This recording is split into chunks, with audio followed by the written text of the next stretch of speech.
Սիրելի հայրենակիցներ, այսօր այս դրական նախաձեռնությունը, որ կա, որ երկրորդ ընթերցմամբ քննարկվելու է, վերաբերում է գրեթե բոլոր մեր քաղաքացիներին, որովհետև ամեն մեկը իր առօրյա կյանքում տեղեկանում է, որ 25-օրյա վարժական հավաքներին կանչվում են հարևան, բարեկամ, աշխատակից ու այսպես շարունակ, եւ հազարավորներ։ Իհարկե ելույթումս բոլոր անհանգստությունները բխում են մեր երկրի ազգային անվտանգության, պաշտպանունակության մտահոգություններից եւ լիովին անկեղծ են, որտեղ մեր անվտանգությանը եթե վտանգ սպառնա, տարբերություն չկա Գեգամ Մանուկյանին, թե Քոչարյան Անդրանիկին, Արթուր Խաչատրյանին, թե Հայկ Կոնջորյանին։ Արդեն 2 տարի է, 2-3 տարի է 25-օրյա վարժական հավաքների հետ կապված կառավարությունը բազմաթիվ փոփոխություններով հանդես է գալիս։ Բայց որ հետևում ենք այդ փոփոխություններին, բոլորը խստացումներ են, բոլորը հստակեցումներ են, որտեղ քաջ գիտակցում ենք, որ 25-օրյա վարժական հավաքների հետ կապված կան մեծագույն խնդիրներ։ Որովհետև խուսափումները շատ են, եւ ինչն է մարդուն ստիպում խուսափել, անվստահությունը, անպաշտպանվածությունը,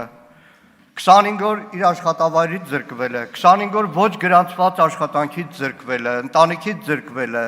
եւ բազմաթիվ այն խնդիրները, որը 25-օրյա վարժական հավաքներից վերադարձողները պատմում են իրենց ընկերներին, հարևաններին, աշխատակիցներին, ինչպես առօրյա կյանքում բոլորս ականատես ենք, որտեղ 25-օրյա վարժական հավաքները ոչ թե վարժական հավաքներ են, ինչպես ձևակերպված է օրենքը, այսպես սիրուն վարժական հավաք, այլ 10 օր հետո 15 օր մարտական հերթապահության հավաքներ են, որովհետև վարժական հավաքները Հայաստանում ի սկզբանե նաև աղճատվեցին, որտեղ վարժական հավաքների անվան տակ քաղաքական նպատակներով տասնյակներով մարդիկ զորակոչվեցին Անդրանիկ Քոչարյանի կոչով, հիշում եք հայտնի դեպքերը, որովհետև խնդրեմ կա, որտեղ գյուղից վարժական հավաքների շատ ավելի պարտաճանաչ են գնում, քան Երևանից, եւ անկեղծ լինենք, լավորի չի, որ այս վարժական հավաքները կան, դրա համար միշտ քննարկումների սրտացավ մասնակցում ենք, որտեղ հասկանում ենք, որ մարտական հերթապահության խնդրեմ կա, որտեղ հասկանում ենք, որ մարտական հերթապահության առաջվա 15 օրվա փոխարեն այսօր 2-3 ամիս զինվորը կանգնում է մարտական հենակետում, որ ինքնին բազմաթիվ խնդիրներ են, եւ թող չհոխորտան, որ պայմանագրային զինծառայողներով մեր զինված ուժերը լցված են, ոչ, վարժական հավաքները բացը լրացնելու համար է։ Վաղը եթե թիվը չհերիքեց մարտական հերթապահության, ավելի շատ մարդ են տանելու վարժական հավաքների, բայց այդ բոլոր խնդիրները չլուծած, տեսեք, տաքսիստը, որը գնում է վարժական հավաքի, ստանում է այդ 180,000 դրամը, չէ որ իր ստացած այդ շահույթից շատ ավելի քիչ է, օրերս ականատեսը մի ուրիշ բանի, գործող ավականին, որ ամեն օր նիստեր է գումարում, որոշումներ է կայացնում, ավականու անդամը զորակոչվում է վարժական հավաքների, որը ինքնին,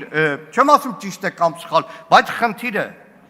Երբ որ հանդերձանքի հետ կապված պարոն Սարգսյանն է նստած, հանձնաժողովում են բարձրաձայնել, մի քանի ամիս առաջ բազմաթիվ քաղաքացիներից ահազանգեր կար, որ վարժական հավաքից հետո ասում են 42,000 պահելու են ֆորմի համար։ Ահազանգը եղավ, ոնց որ կարգավորվեց։ Բայց հիմա էլ ֆորմեն, որ տալիս են, ասում են աչքի լույսի պես 3 տարի պետքա պահես, թե պաշտպանության նախարարությունը արդեն 3 տարիա խոստանում է այդ ֆորման վերջապես փոխի։ Կեցության պայմանները հանձնաժողովում էլ եմ ասել, դեպքեր կան, որ ուղղակի ահավոր վիճակում են։ Իհարկե,